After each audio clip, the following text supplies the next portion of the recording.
नमस्कार किसान भाइयों, स्वागत है आप सभी का हमारे यूट्यूब चैनल एसके एग्रीकल्चर में। किसान भाइयों, आज की इस वीडियो में हम बात करने वाले हैं सरसों की ग्रोथ को लेकर।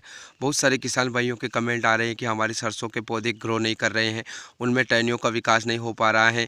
तो इसके लिए हमको क्या करना चाहिए, इसके पीछे क्या कारण है, वही हम इस वीडियो में समझने की कोशिश करेंगे और आपको एक पक्का इलाज बताऊँगा जो काम आप समय पर अगर अपनी सरसों की फसल में कर लेते हो तो आपकी फसल की भी रुकी हुई ग्रोथ अच्छी तरीके से शुरू हो जाएगी और अच्छी टहनियों का विकास होगा और आपको पैदावार भी अच्छी मिलेगी। उससे पहले इस वीडियो को लाइक कर दीजिए, ज़्यादा से ज़्यादा शेयर कर दीजिए और अगर आप हमारे चैनल पर नए हो तो सब्सक्राइब करके बेल आइकन को ऑल पर ज़रूर दबा दीजिए। किसान भाइयों, आपने भले कोई सी भी सरसों लगा रखी हो, अगर सरसों का पौधा 1 महीने का या 1 महीने से 5-7 दिन ज़्यादा का अगर हो जाता है तो उसमें टहनियाँ निकलना शुरू हो जाती हैं। टहनियों का विकास हो जाता है, हल्के-हल्के फूल आना शुरू हो जाते हैं। अगर आपकी सरसों 1 महीने में टहनियों तक नहीं पहुंचती हैं, तो आप समझ लीजिए कि उसकी ग्रोथ डाउन है। उतनी अच्छी ग्रोथ उसकी नहीं हो पा रही है जितनी होनी चाहिए, क्योंकि 1 महीना और 5-7 दिन के अंदर टहनियाँ निकलना शुरू होती हैं और अगर न आपकी सरसों में नहीं हो रही हैं, तो आपको फिर वो उपाय करने हैं जिससे कि फसल की ग्रोथ बढ़े। अब इसके पीछे किसान भाइयों 2 कारण आ जाते हैं ग्रोथ कम होने के। एक तो होता है कि बरसात के दिनों में आपने जो फसल लगाई थी उस खेत में या तो आपने लेट खरपतवारनाशी दवाई का उपयोग किया है या आपने ज़्यादा मात्रा में खरपतवारनाशी दवाई का उपयोग किया है। अगर खेत में ज़रा सा भी खरपतवारनाशी दवाई का अंश मौजूद है तो वो सरसों के पौधे को इफ़ेक्ट करेगा, क्योंकि अगर आप गेहूँ लगा देते, चने लगा देते, अगर दूसरी फसल लगा देते तो हो सकता है कि उनमें जो है असर कम दिखाई देता, लेकिन सरसों में सबसे ज़्यादा असर दिखाई देता है और ऐसा बहुत सारे किसान भाइयों के साथ पहले भी हो चुका है।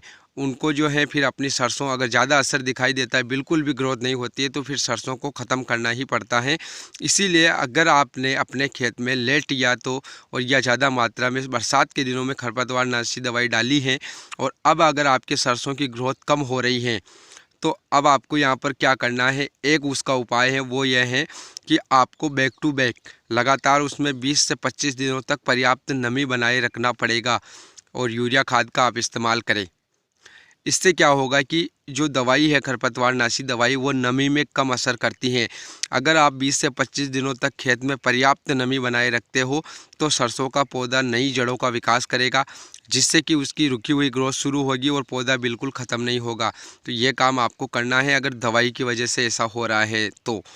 अगर दवाई की वजह से ऐसा नहीं हो रहा है और आपको लग रहा है कि ये अन्य कारण है, तो इसमें फिर आपके जिंक सल्फेट की कमी हो सकती है, क्योंकि जिंक सल्फेट की कमी की वजह से भी पौधे की जो ग्रोथ है वो पूरी तरीके से रुक जाती है।